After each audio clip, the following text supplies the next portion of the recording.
Hello, today is October 23rd, 2019, and my name is Renee Weiler. I am a whistleblower with the SEC, and this is my whistleblower number. I am doing an audit of the MERS database.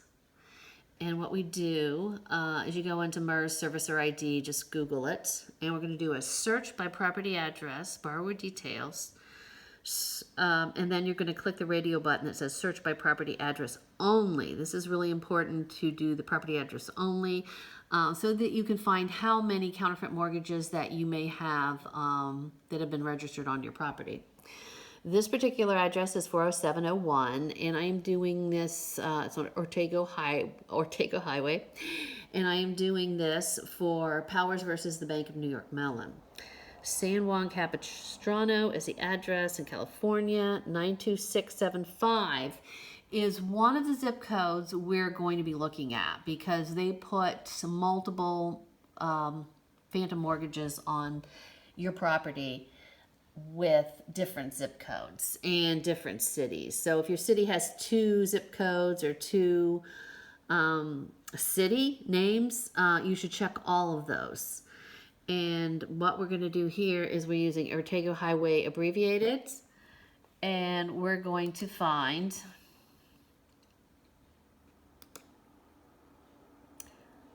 two or three active mortgages that should not be. So we've got 1, 2, 3 active mortgages. One from JP Morgan Chase. You can see the Minn number there. Minn stands for Mortgage Identification Number. We have a note date of 7/11/2012. Someone has registered this mortgage showing as active on this property, and it shouldn't be there. And then we also have TIAA out of Jacksonville, Florida. It's got its own mortgage identification number. It has its own note date, and it's showing as active on this particular property. Then we have a Michigan organization, and this one has showed up on many of my audits, and they're like a mortgage servicing company that's full of millennials. They have all kinds of cool things in their organization, you know, games for the kids to play, and behind the scenes what they're doing is registering mortgages on properties that don't have these mortgages, have never signed up for these mortgages. And you can see right here, we've got an active mortgage with its own note date, 9/3/2019. And here's the Minn number. This should not be on this property. You won't find this in the county records, but yet MERS has registered property, as you can see, or a mortgage, I should say, on this property. Then we're going to also have Wells Fargo. Always Wells Fargo is showing up in the fraud. Nation Star is another one. As you can see, they all have note dates, and these are all in an active, but should they be on this property? I really doubt it. So what we're going to do now is we're going to do another version of the address. Come on, let's go back here. Okay. And we're going to just put highway spelled out, see what we can come up with. And voila, we have more active mortgages on this property.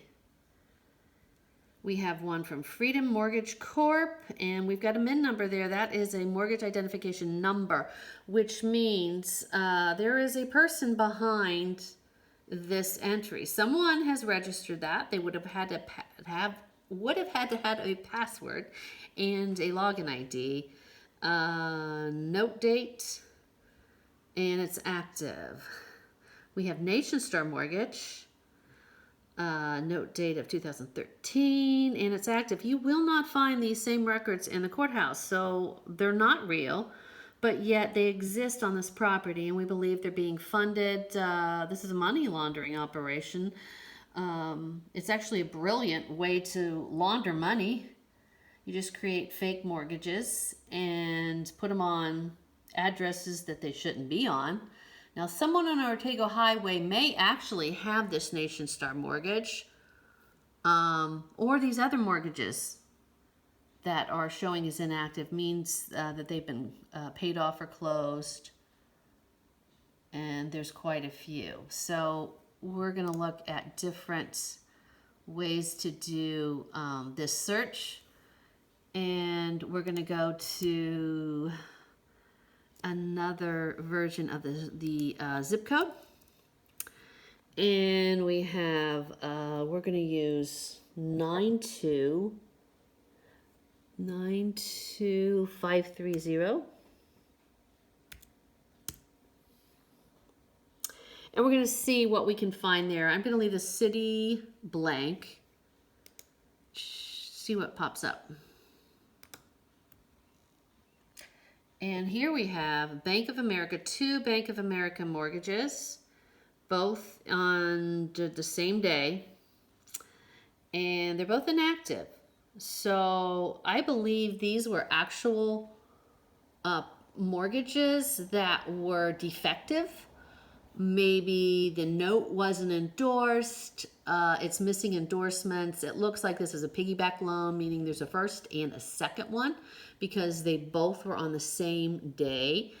And Countrywide did a lot of those piggyback mortgages. And you can see there are 2 separate mortgage identification numbers. So I think this is the one that was probably recorded in the courthouse, and basically what they were doing is not endorsing the note, and later they tried to foreclose on this property, and this has been foreclosed upon, but you can see that they use this inactive mortgage count to foreclose. Yet they have, how many active mortgages have we already seen? So we're going to do another search here. See if we can dig up some more. We're going to do, with this zip code, we're going to do highway abbreviated. And we will see a bunch of inactive mortgages. The note dates are 2005, 2001, 1987. Oh, I love this one. This is a mortgage that was registered in MERS before MERS existed. So I really like this one. I think MERS was created in 1990, and this one predates that. So this one was registered, this note, 1987. So that's very interesting. So you see how this works. And so thank you for watching.